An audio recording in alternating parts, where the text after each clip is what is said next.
So the assumption cannot be confirmed experimentally. However, there is a theorem in statistics which says that the more distributions that you add together to produce a final result, the closer the final result will be to have a distribution associated with it, which is a Gaussian. But this is a limiting theorem.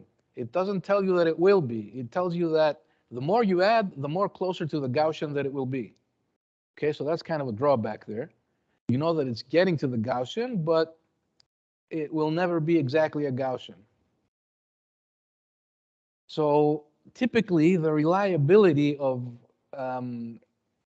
how sure I am that a distribution is a Gaussian is related to the degrees of freedom. So the more measurements I have, obviously because it's a limiting theorem, we said, the closer to the Gaussian that it will be. Okay, the distribution, I mean.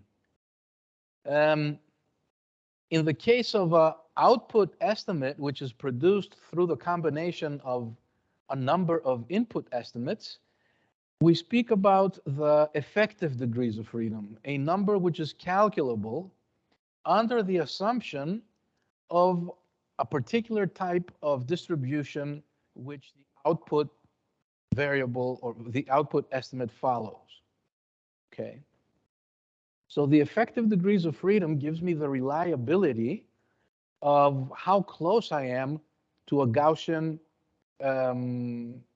distribution, and hence, if I can use k equals 2, for example, in order to get a probability interval of 95%.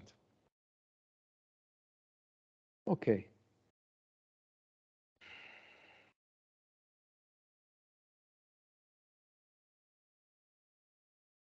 All right, I'll forego this. It's not that important, really, because we don't have that much time anyway. But how is this coverage factor actually determined? So the first thing that someone has to do is determine the effective degrees of freedom. And this is done through this called the Welch-Satterthwaite formula. So this computes the the number of effective degrees of freedom by dividing the fourth power of the uncertainty of the output estimate with the sum fourth powers of the uncertainties of the input estimates divided by the numbers of degrees of freedom associated with each of these estimates. In principle, type B degrees of freedom are very large. So something very large in the denominator of this fraction here will give me 0. And what I end up with is something which is very close to this expression here, which is the effective degrees of freedom when I only consider the type A measurements. So it's basically the number of degrees of freedom from my repeated measurements multiplied by a factor here. Okay?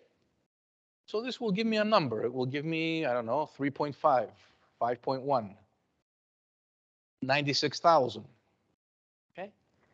So obviously I have to round, and it doesn't really matter. I mean, it's better to round downwards.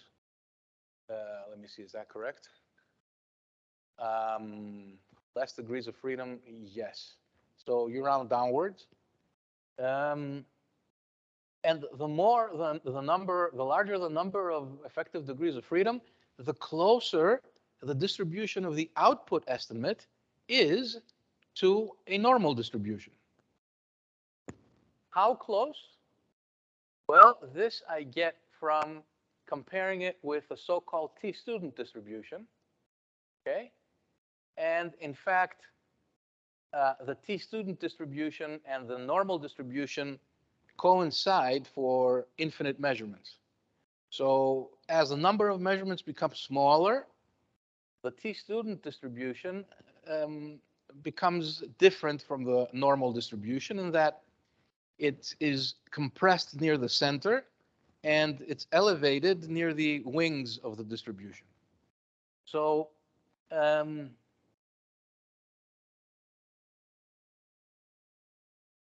what is this number then, this coverage probability? It's gotten from the effective degrees of freedom and the coverage probability. Sorry, one more time. What is this coverage factor, which is necessary to expand my uncertainty? It's determined through the effective degrees of freedom and the coverage probability which I am seeking. So for example, this could be 5 and this would be 95%. Excel has a function and it calculates this. So things are very simple. If you don't know how to do it, you can go to a statistical table and find.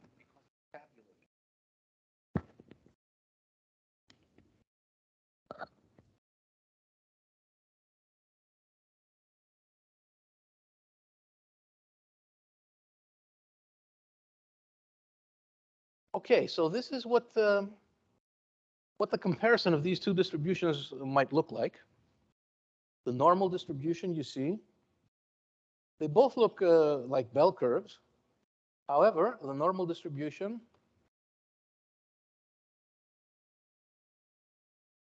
is higher in the center and lower at the edges. So what does that mean? It means that in comparison to the normal distribution, the student distribution for the same coverage probability has more results which lie outside the probability interval than the normal distribution. So when you're using a k equals 2, when in fact the distribution is a t student, you're in fact underestimating the expanded uncertainty. Okay? So this converges relatively fast. So for about 50 measurements, 50 numbers there, the two are almost indistinguishable. They're very, very close.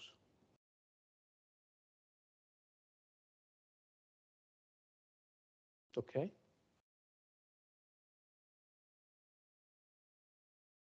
All right, so let's look at an example here of how we determine the expanded uncertainty in a mass standard calibration. Okay.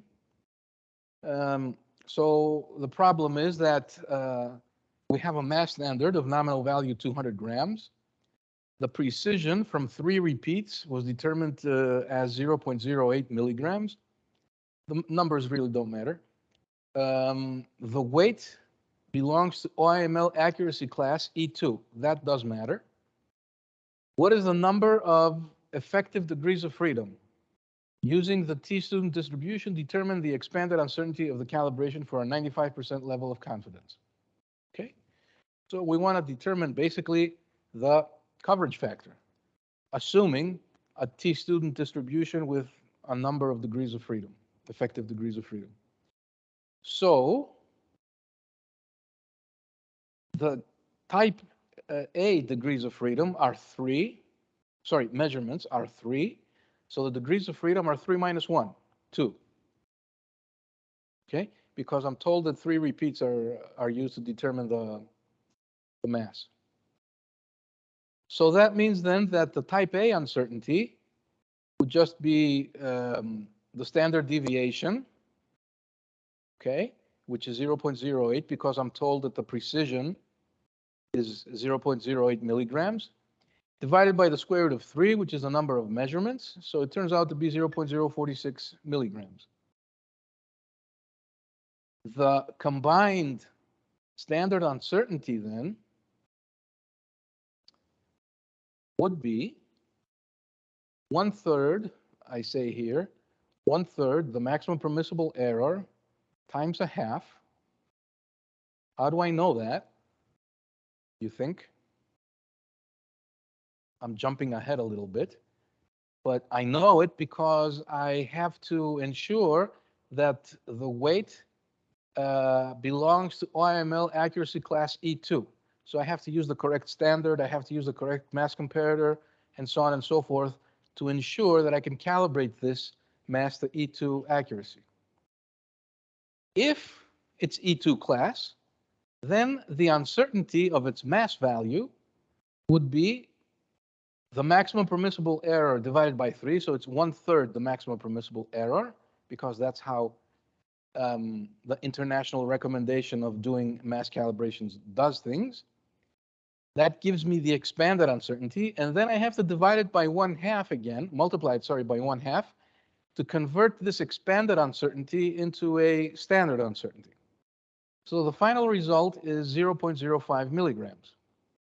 So again, from the repeated measurements, my type A uncertainty is 0.046.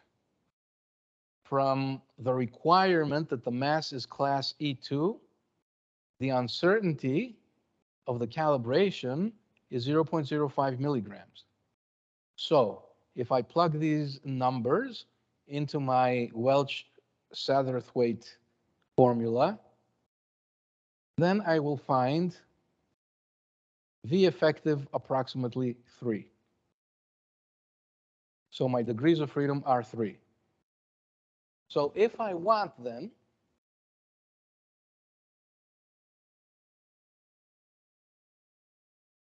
a coverage of, what is that?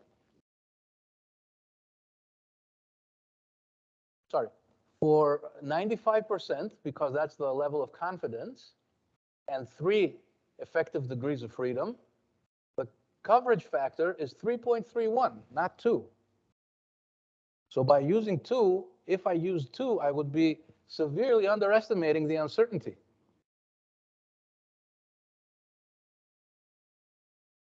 Okay, so in some instances, it's very, very important to take this into account. I know that usually no one does, or very few do, as far as calibration labs are concerned, but NMIs should and do really, in Europe at least, take this into account. Okay.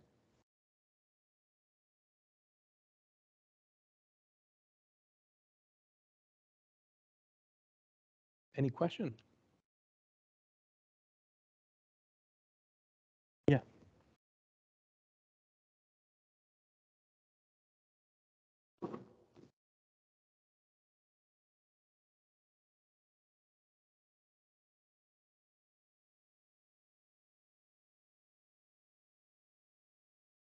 Yeah, you round down.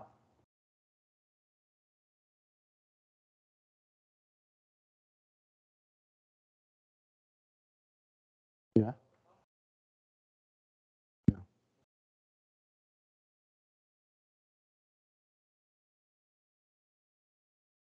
That's valid. And I said that when you have a type B uncertainty estimation, then you can usually assume a very large number of degrees of freedom. So, no, I mean 1,000, 10,000. Why am I saying this? Because you have a calibration certificate for your reference standard, and probably you got it from an NMI which has measured thousands of times this particular quantity. So they're pretty confident of what they're doing. Okay, and you should be also confident in what they are delivering to you. Okay, so it's, of course, it's subjective in many instances, but with good reason, okay? So typically, type B uncertainties are associated with at least 1,000 numbers of degrees of freedom. So basically, they don't contribute. That's what I stressed here, that instead of using the full formula, you can probably throw away the contributions from the type B and only deal with the type A uncertainty.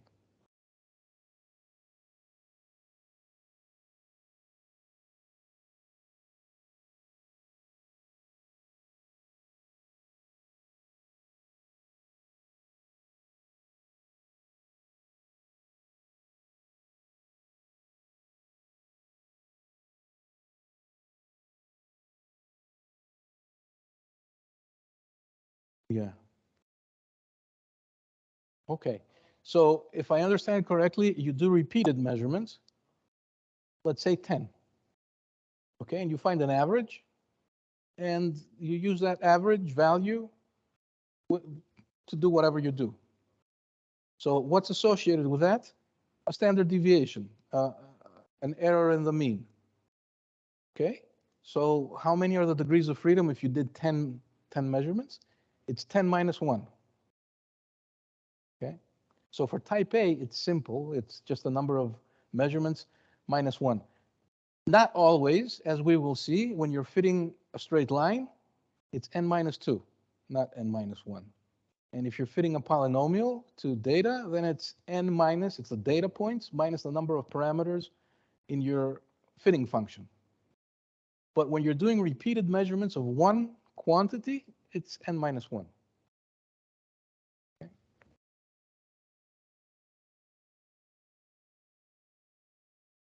Yes? Okay. Well, this is characteristic of legal metrology. So it's coming from verification and legal metrology.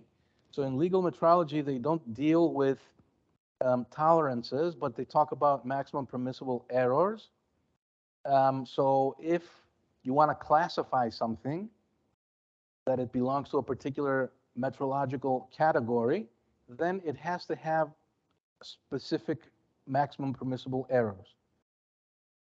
Um, so for mass, for example, if a 1 kilogram weight is to be categorized as class E1, then it should have a maximum permissible error of 0.5 milligrams. So what does the maximum permissible error do? Um, it reduces the risk of something going wrong when people do verifications. When they do verifications, they seldomly do corrections to the measurements. They look at what the instrument is showing, and that's what they report. So within this maximum permissible error is a maximum deviation that the instrument can have and an uncertainty value. Okay? For mass in particular, there's a definite relationship between the maximum permissible error and the expanded uncertainty. And if a mass standard is to be within a class, it has to abide by this. So the relationship is that the expanded uncertainty has to be less than or equal to 1/3 of the maximum permissible error of the class to which it belongs. Okay? So it's from legal metrology, and it's important, it's relevant in situations where measuring instruments are used as legal instruments.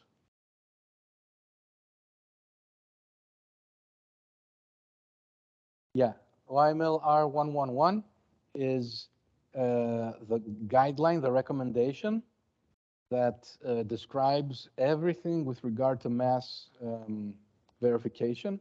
So it describes how the weights should be constructed, what their quality should be, their size, the material, the density, the mass, so that they are of a specific class.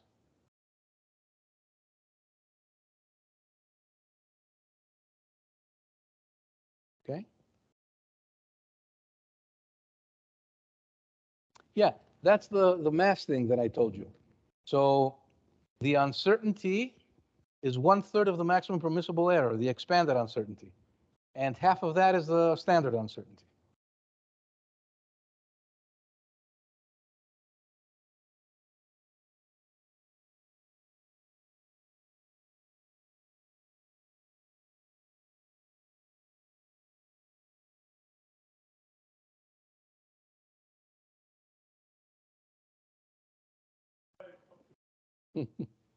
Okay, all right.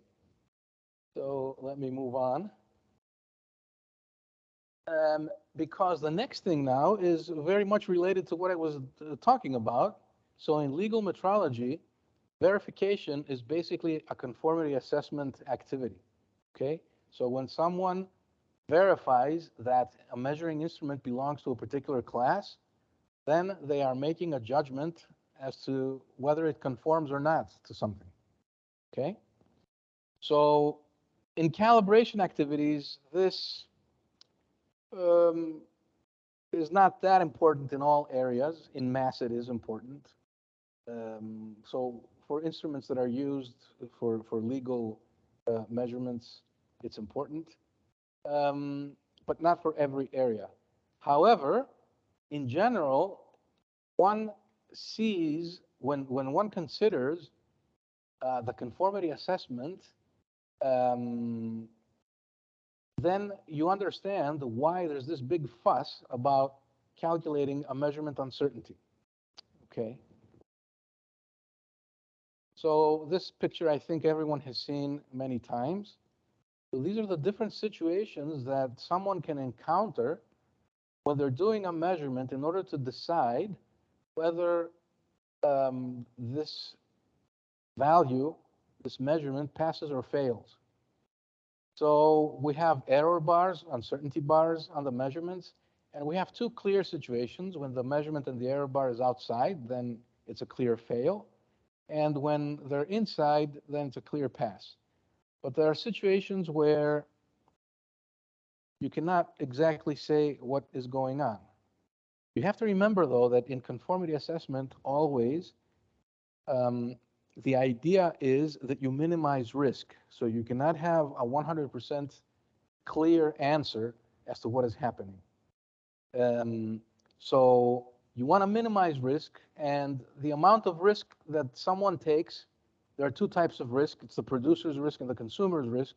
So this is open for discussion between the provider and the consumer, okay? Typically in calibration, this risk is 5%, okay? Because calibration results are reported to 95% confidence. So a two-sided 5% means that it's 2.5% on either side of the Gaussian distribution. So there's a 2.5% risk that something should be accepted, whereas you reject it, and the same on the other side of the distribution. So how is this dealt with? By using the uncertainty. So this is a picture of my measurement result. Okay, so I have a measurement result. What I was referring to is I have my measuring result. This is its uncertainty, the Gaussian, and these are the upper and lower specifications. So this is the amount of possibility that, in fact, I'm making a wrong decision. Okay? So in this case, if it's 95% of the area of the distribution is within the specification limits, and that pink area is 5%, then conformity has been demonstrated at a confidence of 95%. Okay, there's only a one-sided possibility of being outside of 5%. Okay, one method of dealing with including uncertainty in conformity assessment decisions is by using what are called guard bands. Okay. This was initially done by ASME some years ago, and it was taken over by ILAC also a few years back. So guard bands now are pretty much the routine way of increasing or decreasing the risk of making a wrong decision. So if we want to reduce the risk of false acceptance or false rejection, then we can use guard bands. And basically what these are related to an acceptance interval which is given by the tolerance minus the expanded uncertainty. So we have a pass. Okay, so let's say that we have an instrument and we're trying to decide whether it's satisfying a specification, and its deviation is D, and the measurement uncertainty is U. So we want to ensure that there's a small risk that the deviation does not exceed the specification limit. So in order to ensure this, we use what are called guard bands, and they are basically the tolerance minus twice the expanded uncertainty.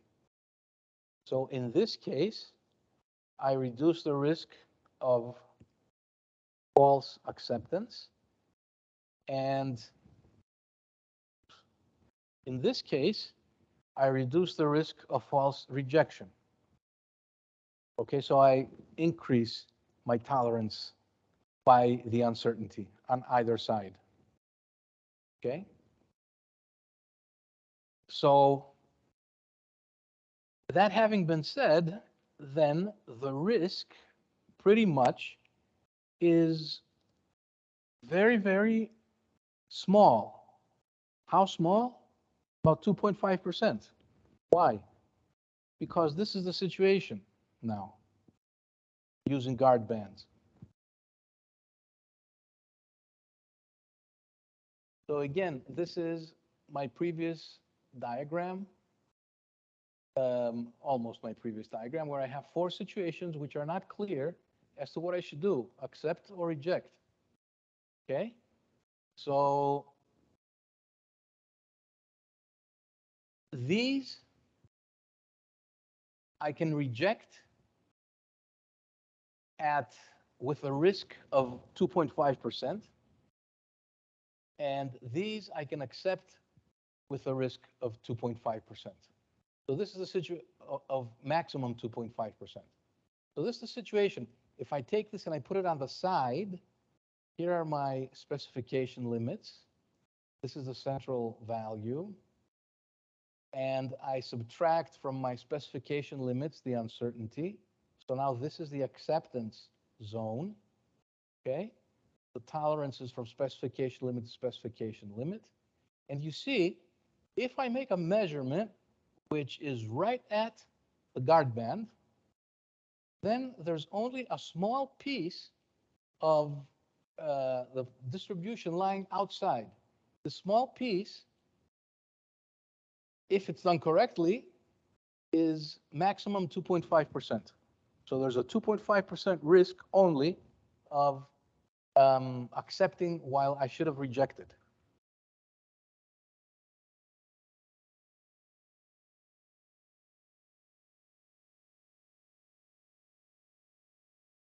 So this one, no problem. Anything that's within the guard, the acceptance zone, I can accept with minimal risk. This is a limiting case. I can accept with a risk of 2.5% or 2.3, depends, talking about 95% or 95.4. And anything past the guard band, I have to reject. If I have agreed with my customer that I will provide results with a risk of 2.5% of making a wrong decision. Obviously, if I made a different agreement, then things would be different. So you see, it depends very much on what the agreement between consumer and producer. Then obviously the same is true in the case that I want to make sure that I will not have a false rejection. So the uncertainty is added outside of the specification limits.